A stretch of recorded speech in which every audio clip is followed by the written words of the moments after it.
Ya, selamat malam pemirsa Ganjil Misteri. Bertemu dengan saya kembali ke Arjuna Samudra ya. Di sini saya nggak akan bertele-tele. Di sini langsung saja saya akan bilang saya ini dukun. Kenapa saya mengatakan saya dukun? Dukun itu bagi orang Jawa itu duduk rukun gitu. Maksudnya duduk rukun itu kita menjalin persaudaraan, kita menjalin perseduluran, menjalin pertemanan dengan siapa saja. Bukan berarti dukun itu dukun cabul, dukun beranak, dukun ini nggak ada. Saya orang Jawa, saya asli orang Jawa Tengah gitu. Ya di sini seru ya. Di acara-acara TV kali ini kan banyak sekali tentang pemberitaan pesulap merah, Gus Samsudin dan rekan-rekan yang lainnya. Di sini saya melihatnya gini. Saya melihatnya kenapa sih kok pada ribut-ribut sendiri, pada cari, mohon maaf nih, salah kata ya, pada cari muka, action ke sana kemari, itu untungnya apa? Itu yang jadi pertanyaan saya itu di situ. Kalau hal seperti ini terjadi terus-terusan berlarut-larut, hasilnya apa yang Anda dapatkan, apa keuntungannya apa gitu. Justru malah di mata masyarakat kelihatannya image-nya malah buruk gitu. Yang di sini niatnya membongkar, yang di sini pakai gimmick, yang di sini pakai ini. Ya ini kan cara orang sendiri-sendiri. Cara orang masing-masing untuk memberikan suatu atraksi. Saya katakan suatu atraksi ya, bukan suatu sulap. Menunjukkan suatu atraksi, menunjukkan suatu agar orang ini lebih yakin kepada salah satu istilahnya spiritual si A, si B, si C, si D dengan cara mereka masing-masing gitu. Kalau saya katakan ya tidak ada salahnya gitu. Wong orang yang minta tolong pun percaya, mau gimana lagi gitu. Istilahnya kalau dalam hal ini saya mengamati lagi perdebatan ini kalau diterus-terusin nggak ada habisnya. Saling menyeret satu sama lain, saling menyalahkan satu sama lain, nggak perlu menyalahkan satu sama lain, pada koreksi diri sendiri aja gitu. Nah, yang jadi pertanyaan saya dari kemarin tuh apa untung kalian seperti itu gitu, Mas. Oke, jadi akhirnya jadi melebar kemana-mana ya, banyak Ya, orang yang muncul gitu. betul. Dan pada akhirnya di sini banyak orang-orang baru bermunculan. Mereka istilahnya mengambil keuntungan di bidang entertain mereka masing-masing. Mereka ingin mencari nama gitu. Istilahnya nama mereka tuh ingin di-up-kan, mereka ingin terkenal dengan menunjukkan suatu sensasi yang baru biar nama mereka jadi tersorot, ikut-ikutan terkena masalah, tahu-tahu mereka ada yang diuntungkan juga ada yang dirugikan. Nah, kalau seperti ini terus kapan selesainya gitu. Secara tujuan pesulap merah sampai awalnya bagus gitu. Tapi yang aku lihat saat ini gimana Ki? Kalau yang saya lihat tujuan pesulap merah memang bagus ya. Saya katakan dia membongkar trik-trik yang ibaratnya membawa nama agama lah, bisa dikatakan nama agama yang harus pakai bacaan doa ini, doa itu dan lain sebagainya. Di sini sebetulnya alurnya bagus, tapi kok semakin kesini itu kok semakin gak jelas gitu. Kenapa saya mengatakan gak jelas? Justru dia juga menggunakan kesempatan untuk menguntungkan dirinya sendiri. Ini mohon maaf nih, penglihatan saya seperti itu. Kenapa sih kalian tuh pada unggul-unggulan, kalian pada mencari nama, membeberkan nama. Sedangkan di sini juga kalau dikata pesulap merah itu dia mulai tenar tuh mulai kapan gitu. Sedangkan Gus Samsudin juga ini siapa, mulai tenar juga mulai kapan gitu. Kenapa dia nggak nyerang orang-orang yang bener-bener apa ya, kalau orang Jawa mengatakan orang pinunjul. Orang pinunjul itu orang linuweh yang memiliki kelebihan ilmu spiritual dalam kebatinan. Yang benar-benar orang pinunjul kenapa dia nggak nyerang ke situ? Malah justru dia membongkarnya orang-orang yang baru, sama-sama baru. Kalau di sini adanya persaingan entertain kan. Dalam dunia hiburan, YouTube, dia mau bikin gimmick, dia mau bikin sensasi apapun kan itu terserah gitu. Orang juga yang nonton asik-asik aja, kalau orang penonton tuh nggak ada hiburan pasti kan jenuh melihatnya. Itu penilaian saya seperti itu, Mas. Jadi apa Ki, ini kan antara trik dengan ilmu gaib itu akan susah disamakan gitu Ki, karena trik ya trik, ilmu gaib gitu. Ya, betul. Jadi pada dasarnya gini, Mas. Selama saya berdiri spiritual, saya belajar spiritual tuh udah dari SD, dari kelas 4 SD sampai sekarang, bisa dibilang 15 tahun saya menyelami dunia spiritual. Yang namanya ilmu gaib itu tidak bisa dibuktikan secara dohir, secara nyatanya. Terutama contoh kayak tisu kebakar, terus tahu-tahu kita bisa ngeluarin santet dari dalam tubuh itu saya katakan bisa. Ada yang bisa, ada yang tidak. Ada yang biasanya kalau dalam kita metode melepaskan sebuah kekuatan negatif atau ada kiriman benda pusaka di dalam badan dia, kita pasti melebur gitu. Tapi yang saya amati gini, dari sekian orang mereka menggunakan media kelapa. Kelapa yang udah dipotong dulu di atasnya, terus dimasukin paku dan lain sebagainya. Itu kan untuk memanipulasi. Manipulasi sebetulnya tujuan mereka agar orang ini percaya bahwasanya dia kena santet. Tapi kalau di sini tipenya memanfaatkan, itu kan juga nggak bagus.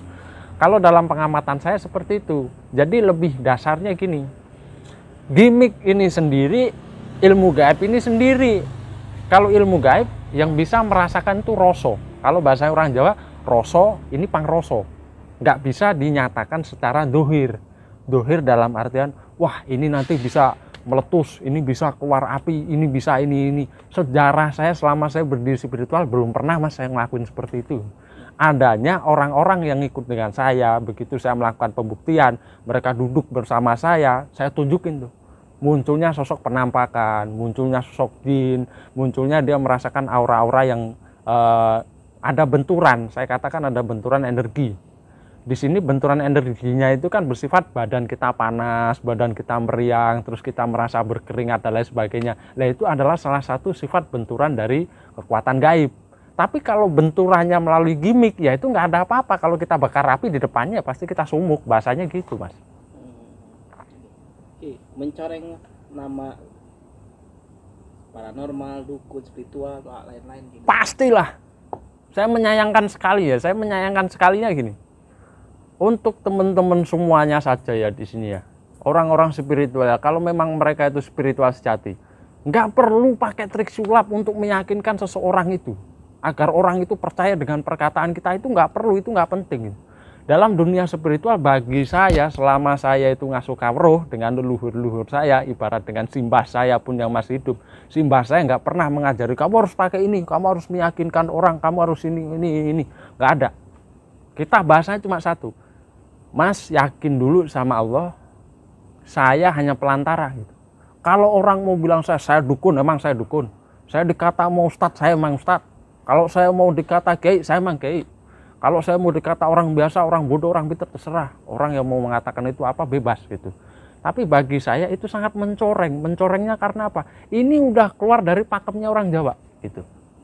Dalam kamus saya, pembuktian secara gaib, dohir, itu 1001 yang bisa mas. Kita hanya bisa membuktikan dari bentuk satu, sifat energi kedatangan makhluk halus itu kita bisa merasakan. Terutama benturannya, kepala kita pusing, badan kita demam, kita ngeluarin keringat dingin dan lain sebagainya. Itu benturan yang pertama. Benturan yang kedua, badan kita merasa gelisah, nafas kita jadi sesak, atau kita merasakan udara di sekitar berubah, ada angin besar, itu pembuktiannya seperti itu. Tapi kalau pembuktian yang saya katakan tadi, saya kembalikan lagi, secara dohir, kita bisa bakar tisu dengan menggunakan ilmu kulhu geni kun fayaku, masya Allah, bla bla bla bla. Itu nggak ada mas. Kulhu geni itu bisa digunakan untuk membakar jin yang ada di dalam diri kita. Istilahnya untuk melebur, itu adalah doa-doa ayat suci di Al-Quran, bukan untuk dipraktekkan menggunakan gimmick. Itu saya tegesi di situ. Jadi saya kembalikan lagi, dalam metode ini saya sangat menyayangkan. Kenapa sebuah pakem dirubah dan dimasuki sebuah gimmick agar orang itu percaya dengan kita? Tujuannya seorang spiritual bukan di situ. Tujuannya menjadi seorang spiritual sejati itu, ada orang minta tolong kepada kita, ya kita membantu seikhlasnya.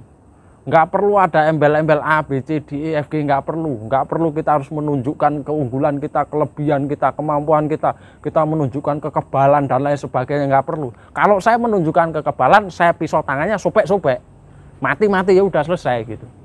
Berarti saya mengakui kalau ini sobek berarti saya nggak kebal. Kalau saya sobek berarti ilmu saya kurang, amalan saya kurang, kan seperti itu. Nggak perlu pakai, ibarat kita beli silet. Karena saya kemarin tuh bukan saya ingin menyinggung teman-teman spiritual, enggak ya. Ada salah satu gimmick silet.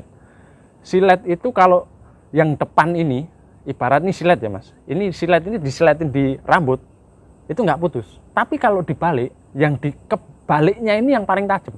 Yang depan ini nggak tajam. Itu ada gimmicknya gitu. Kalau saya sendiri mempraktekkan, ya udah kalian beli silet yang tajam. sekalian kalian beli sendiri, kalian ngambil sendiri, saya praktekkan, langsung saya tes gitu. Ibaratnya di sini saya ada silat, saya tes langsung. Nggak perlu pakai lama kalau ingin menguji kekebalan atau ingin melakukan pembuktian, biar orang-orang bisa mengatakan, wah ini sulapan, ini gimmick. Biar teman-teman yang ada di sini aja yang buktikan gitu. Jadi saya akan buktikan dengan satu silet, dengan satu rambut. Saya gesek, ini nanti putus atau enggak? Coba nanti dicerna sama logika. Ini ilmu kanuragan, atau ilmu tipu-tipu, atau ilmu gimmick, atau ilmu sulap. Gitu mas, itu jawaban saya gitu. Oke, makin kesini kan banyak orang yang akhirnya tidak percaya bahwa ilmu spiritual itu gak ada, atau ilmu gaib itu gak ada, bahkan ya santet pun gak ada katanya gitu. Gimana ya? Kalau saya sendiri gini mas, dalam kacamata saya, kenapa orang-orang itu tidak mempercayai, mulai tidak percaya, istilahnya mulai luntur ya, luntur akan kepercayaan tentang dunia spiritual yang mengatakan tidak ada santet, tidak ada pelet atau apalah. Nah, kita kembalikan lagi. Karena banyaknya orang-orang yang sering kali ibaratnya, si A ini pernah minta tolong sama si B, dibohongi. Minta tolong lagi ke sana, ditipu lagi. Lah, disitulah adanya kurang pembuktian. Pembuktian dalam arti apa? Pembuktian secara real. Real itu bukan berarti kita menunjukkan, wah ini gelas ini ada isinya ya. Saya sulap, isinya hilang. Nggak bisa seperti itu. Jadi kita pembuktian secara dohir itu secara melalui batin. Kita membuktikannya secara langsung, secara gaib. Kalau di sini saya katakan lagi, orang-orang mulai tidak mempercayai adanya dunia seperti itu karena mereka belum menemukan orang yang tepat, orang yang pas, yang bisa membuktikan bahwasanya kebenaran gaib itu ada. Itu jawaban saya seperti itu, mas. Berarti santet itu ada ya, Ki ya? Ah, benar ada, mas. Kalau ada yang bilang santet itu nggak ada, siapa? Gitu. Saya akan jawab santet itu ada, benar adanya, benar tata caranya juga ada. Kita menggunakan bantuan jin. Saya terus terang aja. Kita nggak ada namanya cerita santet. Kita baca doa B C D E F G, nggak ada. Kita kalau mau ibarat ya, kita mau ngerjain santet ya. Kita itu pakai ritual, kita memuja. Memuja dalam artian kita minta bantuan jin. Bukan jin-jin yang di pinggir jalan kita minta bantuan. Kamu lu sini deh. Tuh kerjain, bikin dia sakit kayak gini. Enggak. Kita panggil tuh ratu atau raja jin. Kita berikan sesaji sesuai apa yang dia minta. Disitulah jin yang kita kirim yang akan mencelakai dia. Tapi di sini kalian harus perlu ketahui, dalam metode santet, imun kekebalan tubuh seseorang itu akan jadi pengaruh. Jadi dalam kinerja santet itu memang nyata gitu. Karena saya sendiri sering mengobatin orang yang kata orang Jawa ya, santet gendong amben. Ini mungkin teman-teman baru dengar. Santet gendong amben itu dia mati nggak mati, hidup nggak hidup. Dia cuma berbaring di atas kasur. Mati nggak mati, hidup nggak hidup. Ibarat santet ada lagi nih, perutnya sampai melembung kayak balon. Itu juga pakainya kodok bangkong. Nah ini untuk penjelasan yang lain nih, mungkin di lain episode ini saya akan bongkar tuh. Kalau ada orang mengatakan santet itu nggak ada, saya bisa buktiin, mas. Saya bisa buktiin. Kalau memang mau dibuktiin, saya buktiin. Karena dari zaman dulu, zaman simbah saya, orang Jawa itu punya keyakinan kita membunuh seseorang tanpa harus menyentuhnya. Seperti itu, mas. Nah, di sini saya kasih penjelasan lagi kenapa orang Belanda kocar-kacir melawan orang Indonesia. Karena orang Indonesia yaitu tadi, kita memiliki ilmu yang orang Belanda tidak memilikinya. Kita kebal peluru, kita kebal senjata, keris kita jalankan, kita lempar di istilahnya depok gedang rojo. Hilang kerisnya itu, tahu keris itu kembali penuh dengan darah. Yaitu orang Jawa. Kita menjalin perjanjian dengan sebangsa makhluk halus dan sebangsa jin. Dan tidak semua kalangan spiritual bisa melakukan itu. Apalagi mencari, zaman sekarang mencari dukun santet, yang benar-benar dukun santet 1001, mas. Itu saya kasih tahu tuh. Kalau cuma sekedar dukun-dukunan santet-santetan, banyak acting, banyak di luar sana. Tapi kalau yang benar-benar real, dohir 1001, mereka sifatnya akan tertutup gitu. Kalau ditanya bisa nyantet, oh nggak bisa. Mas orang pinter? Enggak, saya orang goblok. Kalau dibilang mas kiai, bukan. Mas dukun? Ya, saya jawab gitu aja. Mau ngapain? Orang mau menilai kita apa terserah gitu. Itu kan penilaian mereka, karena kita menghargai setiap pendapat seseorang, kayak gitu Mas. Ki,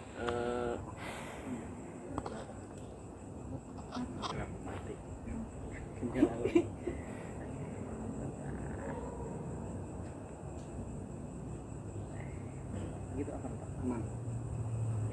Ki,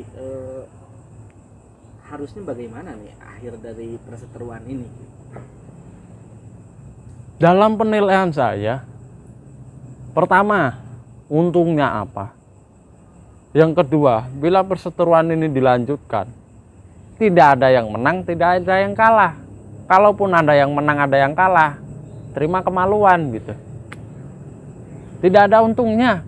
Istilahnya kalian ini pada berdebat, kalian pada unjuk gigi dan lain sebagainya agar dinilai oleh masyarakat. Wah, ternyata si A ini orangnya sakti, si B ini orangnya istimewa, orangnya ini. Nggak ada untungnya, percuma. Perseteruan ini kalau dilanjut-lanjutin malah justru akan timbul benih-benih baru yang mereka tidak tahu apa-apa, mereka ingin muncul biar istilahnya up lah Mas. Dia pengen punya nama gitu. Ya nanti dilihat aja, pasti akan bermunculan orang-orang baru lagi muncul naik ke atas panggung. Nantinya jadinya, dan orang-orang ini nanti akan menggunakan kesempatan terutama di entertain mereka biar dia naik ranking lagi. Itu penglihatan saya seperti itu. Ini bahasa ini politik tuh. Politiknya seperti itu. Berarti Ki, akan ada terus pembuktian terus gitu. Mas.